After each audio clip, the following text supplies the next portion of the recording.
The views and opinions expressed during Love and Life with Lana and Dave are those only of the speakers and guests and do not necessarily reflect the official policy or the position of our podcast hosts or affiliates.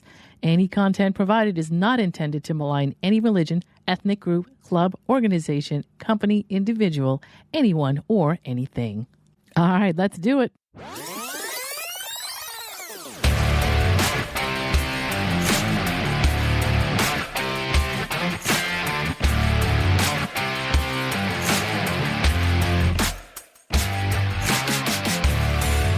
You're listening to Love and Life with Lana and Dave, the podcast where logic is power and you take control.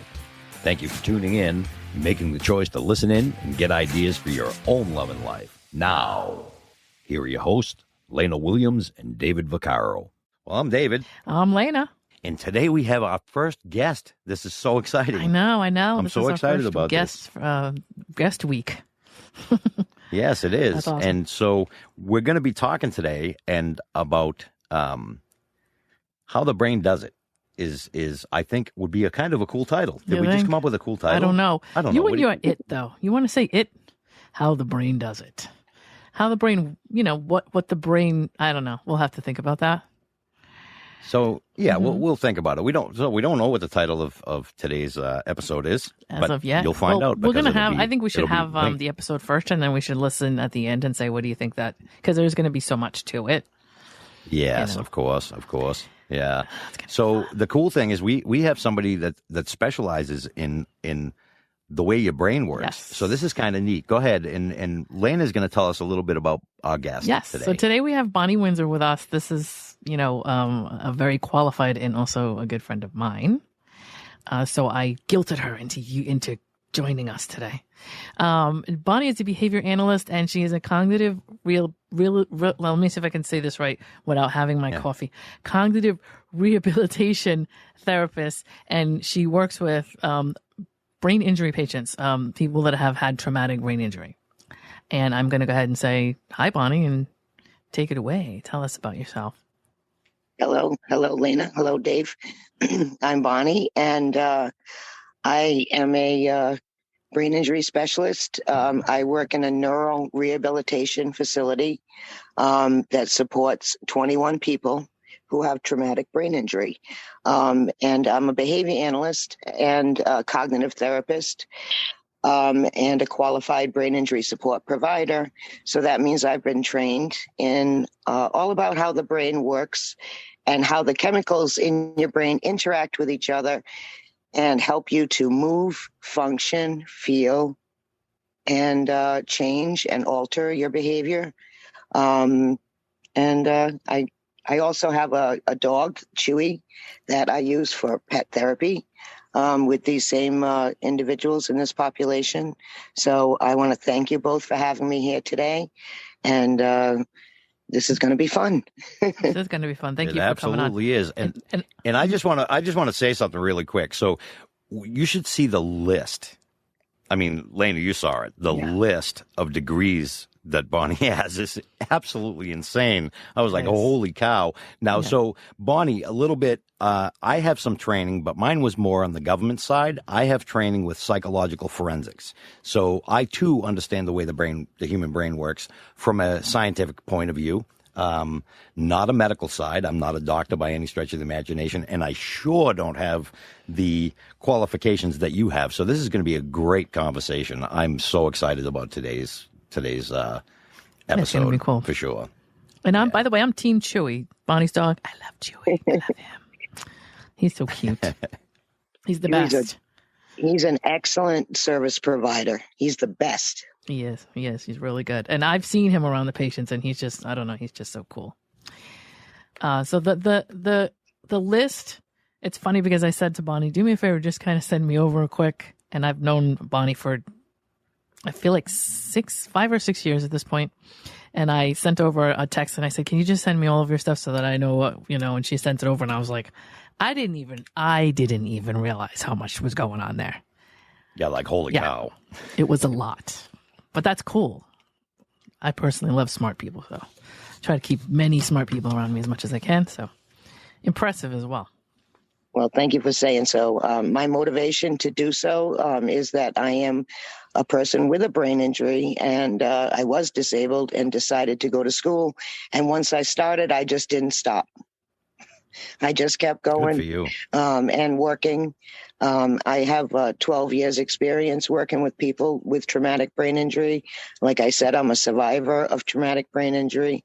I have family and others with diseases such as Parkinson's and cerebral palsy that I also assist and have throughout my life. But the brain is very interesting to me, and especially the chemicals that the brain produces when it comes to things like love, attraction, and other areas that we were going to talk about today. So Yeah, you were Perfect. just. Yes, let's talk about look at that. See that segue? Let me tell you. That was very good. I bring Bonnie, in you're some, like when a I bring regular. people in. I'm not playing around. I'm going to lose my job today. So I have a question for you, Bonnie. Now, you know that we're going to be speaking about this already. When somebody first gets into a relationship, they call this the honeymoon phase, right? And a lot of people don't realize, and we've talked about this in the past, where your body, it's almost a perfect design, because your body produces a chemical, and we'll let you talk about it. And basically what it does, and I'm gonna talk about it in layman's terms, and you can give us more of the scientific side of it. So basically, when you meet somebody, you have this, you produce this chemical which causes you to feel closer to that person until you have time to fall in love. Now, what I understand is that particular chemical only lasts for about 6 months. And if you don't already have an actual love attraction for this person, if it doesn't get to that point on its own, the relationship will kind of end. So can you explain a little bit about that? That would be a wonderful thing to talk about, I think. Well, attraction, the chemicals that are a part of attraction, one big one is dopamine. And they call it dope for a reason. I'm just going to say that when it comes to drugs, Right. And when it says, people are being dopey, they call it that for a reason, because that is the chemical, and it's a neurotransmitter, actually. And it sends, information to neurons. The thing about that is it increases the attraction. And it also mixes with other chemicals in the hypothalamus of the brain. And lust and attraction send chemicals to your brain that actually shut off your prefrontal cortex, making it difficult for you to engage in rational behavior. That attraction, and it's like a lust. More that sexual attraction or that chemical attraction continues.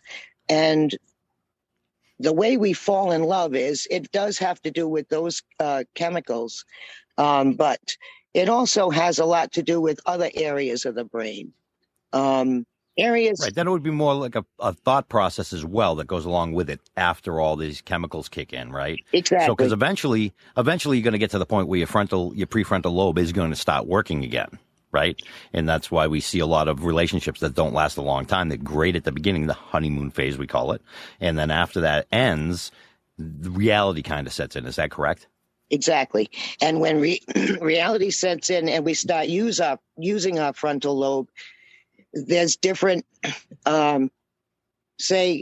attachments from when we were young that play a role in whether or not we fall in love with this person. So during this chemical reaction, if something happens, such as what they refer to as trauma bonding, that's a type of attachment. Maybe as a child, you were had some trauma, and even though this person might be giving off some red flags, things aren't perfect, you're not using that frontal lobe as good as you should. Right, so you're going to miss them. You're going to miss those red flags, and you're going to jump into a relationship, maybe based on something that you're trying to make up for that happened when you were a child, or maybe you're attracted to the same person that hurt you previously. So a lot of times people get into loops with this Right. kind of behavior. It goes from attraction to, to more of a obsession. Mm-hmm. Right. We talked about that in one of our past episodes.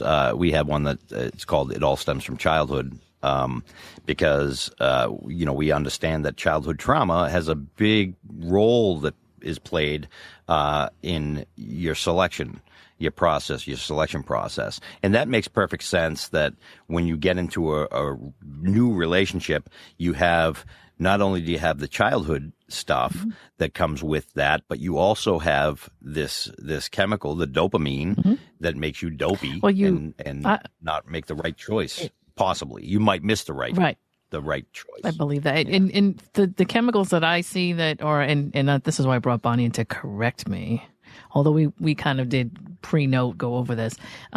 Some of this is dopamine, some of this is serotonin, and some of this is oxytocin, which is a bonding chemical. So those are the three that I saw that looked like they were the most prevalent. And then all this other stuff is added in, right? Like, the fact that your prefrontal cortex is not acting correctly, your amygdala may be affected in some way. And then you have, things like testosterone and or estrogen, whatever your brain is producing in that area, that will tell you which way to react or how to react. All these things kind of go in a little cocktail together. Right. But is it the dopamine, Bonnie, that is the main one that shuts down our prefrontal lobe? Is that the dopamine? Yes, with oxytocin. We have the ventricle tegmental area of the brain, and it plays a role in reward, motivation, cognition, and us actually taking action. So if all these areas are working correctly, we would go from the dopamine attraction high, with all our chemicals being up. And then if the relationship works well, the VTA, such I just described, area of the brain would say, oh, this is a good person for me. This is going to be a reward. I'm motivated to move forward. I'm cognitive that this person is good. And these dopamine type of neurons make up 65% of the neurons that are in the VTA, in the reward or goal-directed area of the brain. So, under normal circumstances, we would move forward, and our prefrontal cortex would actually open up and accept, all this, if the relationship is going in a good direction. So for people that do end up falling in love based on these attraction chemicals, which most people, it's either a sexual attraction, or, they like the person's eyes or the way they talk, or there's an attraction there somewhere, wherever it may be for whatever person. That's how things would move forward, by, actually getting a reward chemically from this good relationship. Does that, I mentioned it before, does that only last a certain period of time, and then everything goes back to kind of normal? Your brain starts functioning like it normally would without so much dopamine to prevent you to be blinded?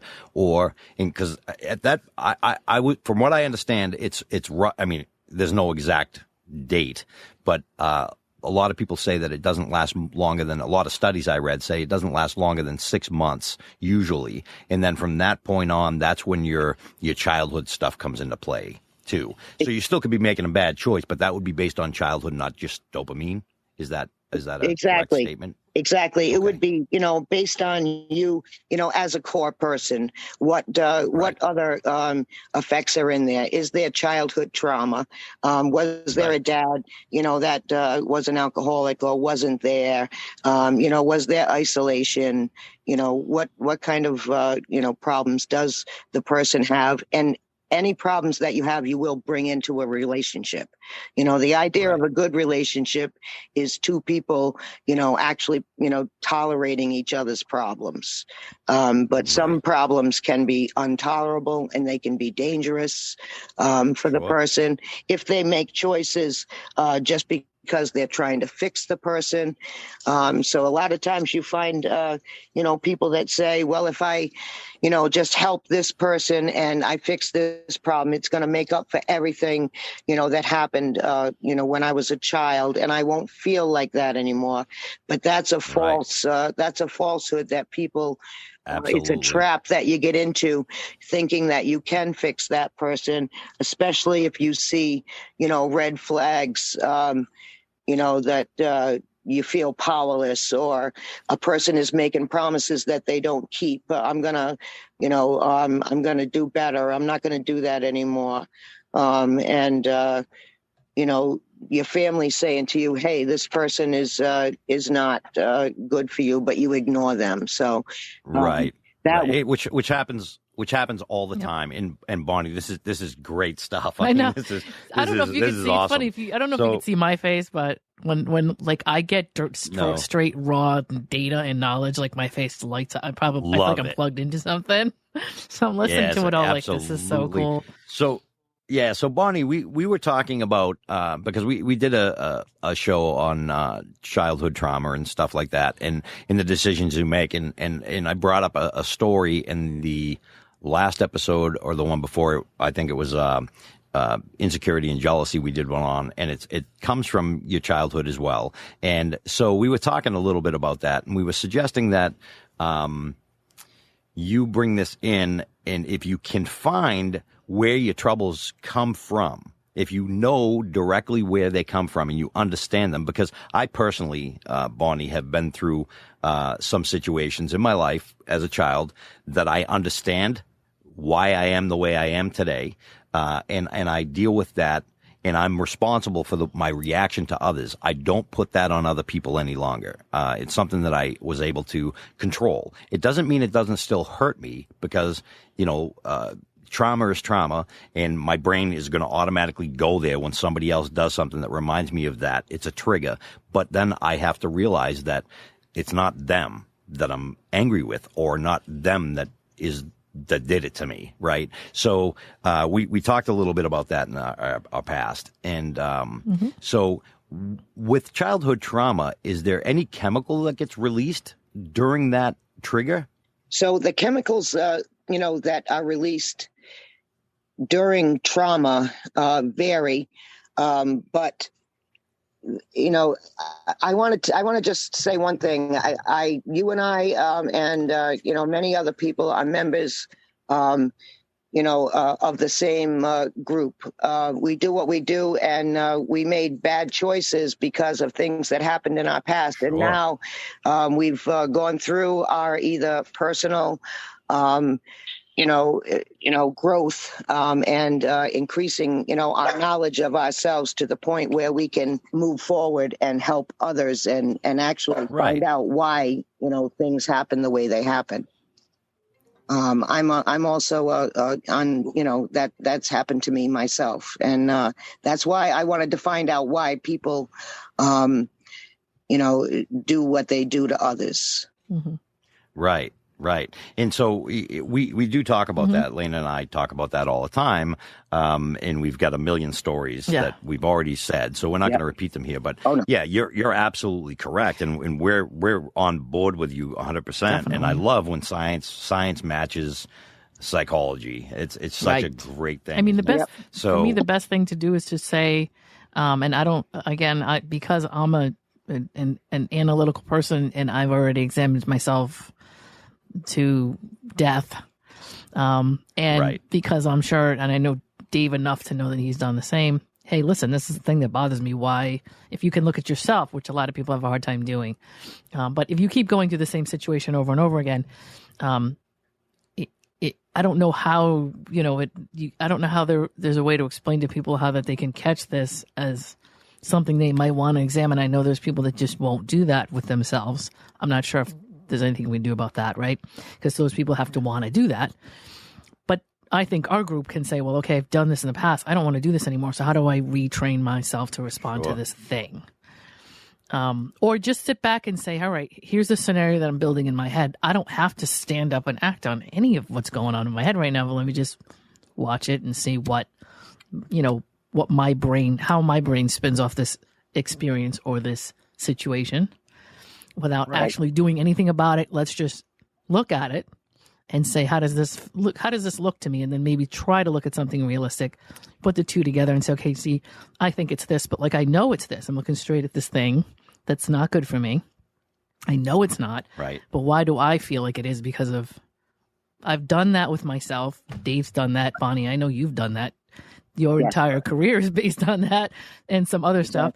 So, how do we, I think that for me, it's like, how do we help others in recognizing that there may be something that they're doing that's either choosing or condoning or allowing, or, just something about themselves that maybe they can try to start working on, Right. And we're definitely going to get Bonnie's opinion on this, because my opinion on this is I straight up tell people if they say, I don't know why I keep finding myself, every guy that I ever date is abusive. And I go, if every guy you ever date is abusive, you need to find out what's broken in you and fix it, because you're obviously attracted to that type of person, and you don't get out right away too, which is another form of some sort of trauma somewhere where you're holding on to that in belief that people are going to change. And correct me if I'm wrong, people don't change. Situations change, and you can handle it. Like, for example, I can't change who I am, and I've tried, trust me, and my childhood trauma stays with me today, although I do not act upon it. I'm a strong enough person that I know what's broken, so I'm able to say, well, I know that's broken, right? Look, if you have bad brakes in your car, and here's my analogy, and Bonnie, you'll find out that I love my analogies. So if you have bad brakes in your car and you know it, right, you're going to stop pumping those brakes when you see the yellow light. You're not going to wait till you get there and be like, okay, I can jam on the brake, right? And we've all had these junk box cars. I'm sure we're all old enough to have driven these cars, but you realize that there's a problem there, and you deal with it, right? You deal with that, or you get it fixed. And I think that as a human being, you have that ability. If something's not right, at least find out what's causing it to be broken and attempt to fix it. And if you can't fix it, at least deal with it in an appropriate manner, and don't put everybody else at risk. I'm going to ask Bonnie, is that cognitively based? I mean, I'm sure that's where you're going with it, right? Yes. Retraining absolutely. yourself to respond to something differently. Yes, it is. And cognitive therapy, and I totally believe in it, especially if someone's afraid to go to a cognitive therapist, then get yourself a cognitive therapy workbook. And be honest with yourself. But if we're talking about the chemicals that actually cause this, neuroepinephrine and cortisol are the two chemicals that are released when a person has a traumatic event. Those two chemicals are extremely tightly woven into memory. So what happens is, you mentioned, Dave, triggers earlier, and what happens is you get triggered, and a trigger is what? It's a memory, that something that your brain is responding to. So when those two chemicals go off, a person can actually get used to having those chemicals going off all the time, and it's a strange experience for them to feel calm. They don't realize that they don't have to be either always negative or always positive. There is a neutral. There's neutral is okay. And it's okay to feel that way. But the chemicals that come out during trauma often affect you when you are in a relationship, because when those memories are triggered, they're familiar. And I know it sounds horrible that trauma can actually be familiar. But that's actually one of the causes why people stay, in relationships, because a failure, to be with someone, it means that you're alone. Some people see that as lonely, and it's a difficult thing for them to deal with, especially if they've had before Dave says anything, I just want to step in here and say, when you say people don't realize that they can be calm and it doesn't have to be all positive or all negative, does that speak to people who are very drawn to tumultuous relationships and think that something that's even keeled is too boring to stay? Right. It's either too boring or they're just not, they don't think it should be that way. You know, if one bad thing happens, the world explodes, you know, which is definitely overthinking, and catastrophizing things. And it's actually in the, you know, Right. cognitive journal. You can list those things. What, you know, and say to yourself, what am I thinking right now? Am I catastrophizing? Am I, you know, am I having a normal thought? Am I using critical thinking? Right. You know, you know, and I definitely recommend anyone who feels like they're, you know, in a relationship because they're used to chaos, that they can grab a cognitive journal and just write down when they feel this way and notice it and put in some interventions for feeling just calmer and Right. not as reactive, like you said. You've made changes. You just don't react to it. I made those similar changes myself, Hmm. doing you know, cognitive therapy myself, and then Sure. I was so taken by it that I actually went to a local health center and got professional assistance, which helped me greatly. Well, thanks for sharing that. I mean, I actually have already shared. I went to a psychotherapist because I needed to know how to change, and I learned a lot. And so what you were talking about, and I love this segment because this is right up my alley. I did a show years ago, and I titled it "Anxiety. Put your big girl pants on or big boy pants on. It's all in your head." And people lost their mind when I posted that, because here's a thing that people think, and I hear it all the time, and it drives me crazy when I hear somebody's got a chemical imbalance. And I go, well, you create those chemicals, though. Your thought process is what creates those chemicals. And that's what you were just verifying by saying, when something triggers you, your body releases these chemicals. You are creating, because you're thinking about your trauma, and that's what releases those chemicals. And that's absolutely correct. And this is something that I've talked about all the time, but I've done it on a more dumbed down level. And I love the fact that you're bringing the science side of it into it. So people are kind of realizing maybe now that have heard me talk in the past say, I get it now, because there's the chemical side of it, and because anxiety, here's the thing, and you can correct me if I'm wrong. Anxiety, when your brain, scientifically, your brain does the exact same thing when you're having a panic attack as it does when you're excited and you came downstairs on Christmas morning as a child and you get all excited, and that feeling of overwhelming joy. Your brain fires the same exact thing. It does the same thing, but it's the thought process that goes with it. You're happy because it's Santa Claus came, as opposed to you're having anxiety because there's some sort of trauma trigger that happened, right? Your brain is doing the same thing. And I found another interesting thing that they were talking about, the chemical differences between a cab driver, for example, as opposed to somebody that is driving down the street for the first time. Your brains do completely different things, and they releases different chemicals because the cab driver is familiar with it. So it releases some sort of chemical, and you probably know what it is. That's that familiarity, because you kind of talked about it a little bit. It's a familiar feeling that you get, and now you stay with that particular emotion rather than looking at that and going, okay, how do I make this chemical like slow down a little bit, right? Am I on the right path there? Exactly. You know, the thing is, people sometimes, so especially in my business in traumatic brain injury, the brain, part of the brain dies or is not there anymore, or is so badly injured it doesn't make the chemicals that it's supposed to make. So medications are used to replace these chemicals. So, you know, same thing with people who are diagnosed with depression. And some mental illnesses are actually, you know, you can see them on an MRI. So I would call that physiological. I would call that a traumatic brain injury rather than a mental illness, even though they mimic. So people would take replacements, you know, for these chemicals.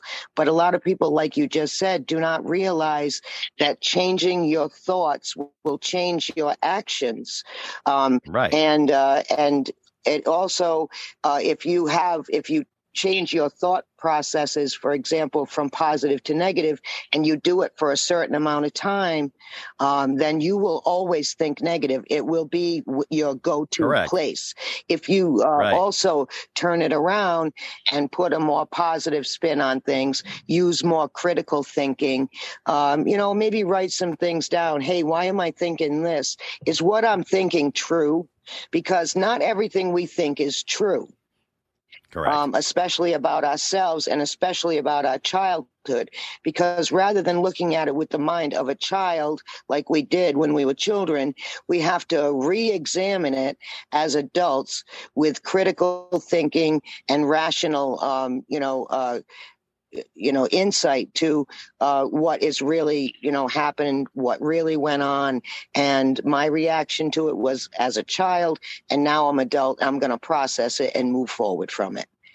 So how do you feel about about doctors medicating somebody for anxiety as opposed to trying to find the root of the problem? Because when I was younger, I was on medication for anxiety. And I'll tell you what, it also took away my exciting. I never had that feeling, that euphoria feeling of joy either when I was on that medication. And when I found out afterwards, that's because you can't, because they're lessening the stimulation of that part of the brain or that chemical. They're suppressing that chemical that is released when you're happy and when you're having a panic attack or anxiety. And so for me, I am so anti-medication when it comes to that, because it's your thought process that controls that particular chemical, right? So if I can control it with my thought process, wouldn't it make sense to find out why it broke and then fix it? And then because today I now can experience that euphoria feeling of true joy. And I love that. And I didn't have that I think I was on medication for like 12 years, and I didn't have that feeling of joy. I did not. And the more research I've done is that the medication I was on would prevent me from feeling that joy. I don't have overwhelming excitement either way, good or bad. Exactly. And, in my opinion, also medications, I'm also a person that was highly medicated, medicated to a point of hospitalization because I was over medicated. So I do, have a story there for another time.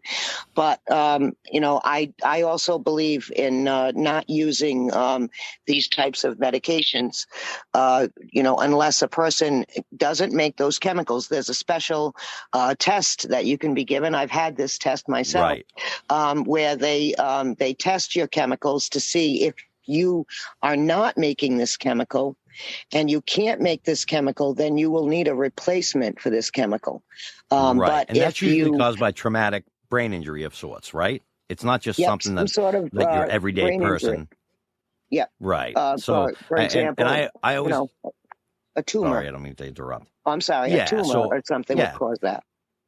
Yeah. So I've always said, if you truly, the only way to have a true chemical imbalance or improper chemistry working in your brain is you would have to have some sort of brain trauma or a brain injury or tumor or something wrong with your brain completely. Yep. Or a genetic problem. Yep. And they do a test to find out if that were true. Right, exactly. You can see it scientifically, because something you can't see is anxiety, right? If somebody comes to you with anxiety, they're going to sit down with a therapist, and it's just going to be another human being listening to your words going, yeah, you have anxiety, and you're diagnosed with anxiety disorder is what they call it. And it's to me, it just drives me nuts, because there's a reason for that. And if you could find out what the reason is and find out what's broken, you could actually work on fixing it. And I've done it, and Lane has done it, and you've done it. Yes. And so here's three people right now and I'm talking to the audience right now. There are three people sitting here right now that have had, traumatic experiences that caused our brain to do crazy things that it shouldn't be doing, that caused us all kinds of grief. And we were able to find out what that is and fix it and not be such a negative person. Because when I was young, I had all kinds of insecurities. I was jealous all the time. I didn't think I was worth crap. I mean, all kinds of, I was depressed. Had anxiety. I had panic attacks so bad that I used to pass out from them. And today I'm on no medication at all. My medication is my coffee and my cigarettes. Those are my medications. So I don't really, and that's not really medication. But the thing is that there are 3 people here today that are telling you you can do this. If you're having anxiety, find out what the problem is. Don't just medicate it, because that's not going to fix your problem. All it's going to do is mask your problem, and you may be getting through life and going, well, I don't have panic attacks anymore. Your problem is still there. Come off that medication, and they're going to be worse. They were for me. When I first got off my medication, I was a huge mess. Mm-hmm. It was way worse. Well, so if you go through life and understand that you've been through some stuff, and you have some habits over time as an adult that you do based on things that trigger you in your past. I'm trying to figure out, I don't know if there's any way to do it, but if there's any way to have somebody understand that it's not going to be easy to learn these things. It's not going to be easy to review these things. But it is really worth it in the end. And I think a lot of people, it's the opposite of me. I tend to walk into things and, okay, well, if I've been through something and I've lived through it, to me, that's something I survived. And so I don't fear it if I've lived through it. But a lot of people are really more interested in avoiding the thing and trying to make sure it doesn't happen again. It's almost like they go in the other direction. So, where do you get, or what do you say to somebody so that they understand that, yeah, it's a little bit tough. It might be tough to go through it. But I think it's hard work to admit that you have had a trauma. There are some traumas that are difficult to admit and to face. But when you do this, it is for a little while you feel worse. This actually happened, blah, blah, blah. But then when you get through it, you say to yourself, I don't take medications. And as a brain injury specialist, I just want to say that a lot of your medications, your antidepressants, anti-anxiety medications, especially the benzos, do cause cognitive decline and cognitive atrophy. Yes. I myself have been diagnosed with mild cognitive atrophy, which is a fancy way to say dementia, and it probably is from the medications, I took since I was 10 years old. Sure. I just want to tell, your folks out there that, hey, if you can, go to a psychotherapist, or even just to start out, just to see where you are, get yourself a book, and write down these times when you're feeling this way, when you have these attacks. Where do they come from? Do you have them at night? Are you sweating? I mean, write these things down. Looking for patterns. Yep. Right. Absolutely. Patterns. So a majority of people I talk to when they have anxiety or panic attacks, I say, well, what's happening? And they go, nothing. I'm in a good mood. And then all of a sudden, bang, I'm in a panic attack. And I go, well, you realize something triggered it. And you have to and that's what the writing it down, that's what really would help somebody figure out what it is, right? Because, I mean, I have many, many friends who suffer from anxiety and or panic attacks. And they're like, I wake up and I'm like having a panic attack. Well, yeah. I used to too, in my sleep. And I found out that I had a form of PTSD from when I was a child. There was some abuse that happened to me while I was sleeping, and I was woken up in a very horrible way. And that would trigger when I was sleeping any little noise, it turned out. And I found by a sleep study that every little noise, like there could be a little click or something, some kind of noise, and my heart rate would literally go to 300 BPM. So I ended up having a heart attack at 36 because of all this, and they didn't know why. And because I had a great doctor, and she found out that I ended up being diagnosed with PTSD, and I didn't know why still. So again, back to the psychotherapist that will dig, because the psychotherapist will dig and make you, like, I didn't remember some things. So they brought it out of me, and then I finally was able to remember what happened, and now I could deal with it. And it's a wonderful thing. And, we're actually running out of time, and this has been one of my favorite episodes. I love now, you, remember, Bonnie. it's totally awesome. It's totally up to the two of you. If you want, we go continue and do a part 2 on this, that's up to you. If there's more that you want to discuss. We could, but it all depends on your time frame. Right. I mean, I think I think we could do another one maybe at a different time once we have like some ideas, because I think this has been flawless. I just want to make sure, while we have Bonnie, while we have her hostage. I know. Yeah, we That's do. okay. We do have I'll her be hostage. around. Yes, that's true. She will be around. Okay. I'll make sure she is. So yeah, it's before Bonnie, we hang up, Yeah. we're not really on a phone call. Hang I've up. said that before. No, we're not. I know. So before we go, though, I guess if you're the type of person out there that is, it's obviously life, and basically the relationship is really how we start and say, okay, well, if you continue to date the same type of people, or if you continue to have the same type of issue, obviously the people you're choosing are causing that, but it's like, let's look at, are you choosing these people? Are you attracting these people? And what I mean by that is there something about them that you find attractive in the beginning? Which is why I always say, is there a trait in the beginning of your relationship that you find attractive that, in your past relationships has been linked to something that's a negative? Can you draw a line between the two? Not saying you always can, but it's always good to check, and it doesn't hurt. But if you're in a relationship constantly with different people, but it's the same outcome, and it's an unhappy situation for you, the best thing to do, and I'm going to go with Bonnie's advice of get yourself something where you can journal, find different parts of, your relationship, or different times that you're spending with a person in your brain and your indication of what you think is going on there.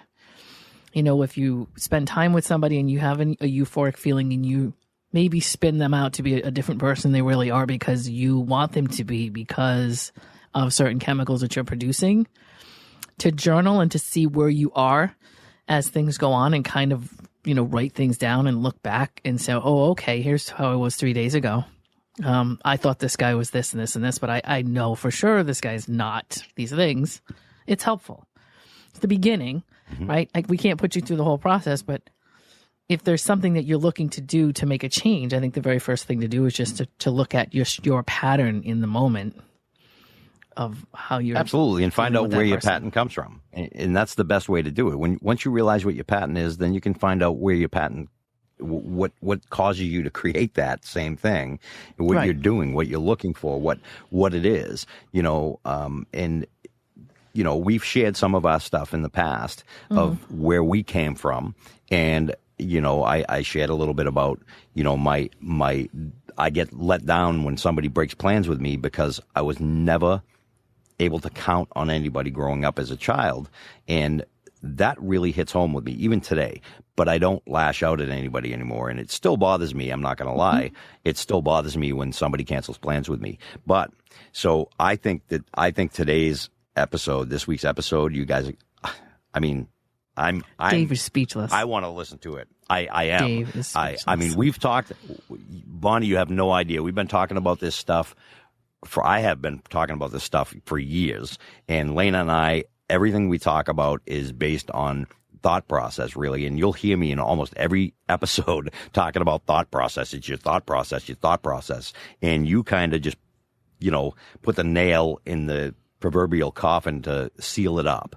And I love that, Bonnie, and you have been fabulous for us. And thank you so much. Thank you for being here having today. me. Anytime. Oh, we'll do it again. All right, thank We'll do you. it again. And Bonnie, Okay. you and I, we will begin together. Yes, we will. I will see you Thank soon. you so Do you much. want to then hang on with us, Bonnie? You want to close the episode out here? Yeah, so we've been here with Bonnie today, and you guys, if you have any questions for Bonnie, send us a message in this episode, and we will try to get it to Bonnie and see if she will respond to it. Yep. Sorry, Bonnie, I just put you on the spot. That's all right. I will. But and don't forget, we all love coffee. So remember to buy us a coffee at buymeacoffee.com/Lana and Dave, and we will share our coffees with Bonnie because she deserves some coffee. I love coffee. guys- She does love coffee. Yeah. Well, that's great. Bonnie and I We go through do a whole too. pot together. And It's life. all of on at Lana, so www.lanaanddave.com. That's LANAANDDAVE.com. You can find everywhere that you can see this, you can hear our podcast, and you can find all of our social media platforms. Everything's there. So I'm going to give you that, and you go there and go nuts. Everything is in one place, and you can find it, including this episode right here. That's right. You guys have a spectacular day, and thanks for listening. And thanks again, Bonnie. And we'll talk to you all next week. We'll hear you guys soon. Thank you. Thank you. Hey, you just listened to Love and Life with Lana and Dave. Thanks for joining us, and we hope you enjoyed it. If you did, please share the podcast, leave us a comment or a review, and don't forget to subscribe so you don't miss any new content. We'll see you soon.